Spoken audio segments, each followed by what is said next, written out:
ہمارے ہاں دیکھا گیا عام طور پر دیہاتوں میں، شاید شہروں میں بھی ہوگا، میں نے زیادہ تر سرائکی علاقوں میں دیکھا ہے، وہ یہ ہے کہ جب آدمی قریب المرگ ہوتا ہے اور وقت اس کا قریب ہوتا ہے، نزع کا عالم ہوتا ہے، تو ہمارے یہاں یہ ہوتا ہے جی وہ بازو پکڑ لیتے ہیں، باپ ہے تو اس کو پکڑ کے ہلاتے ہیں۔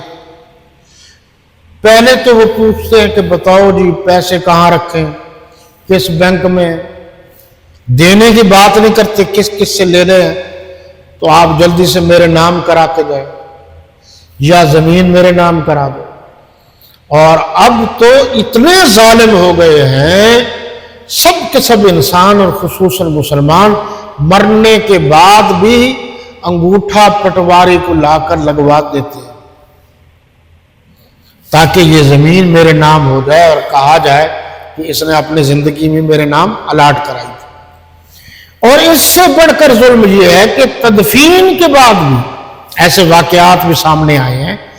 دفن ہونے کے بعد بھی پھر بھی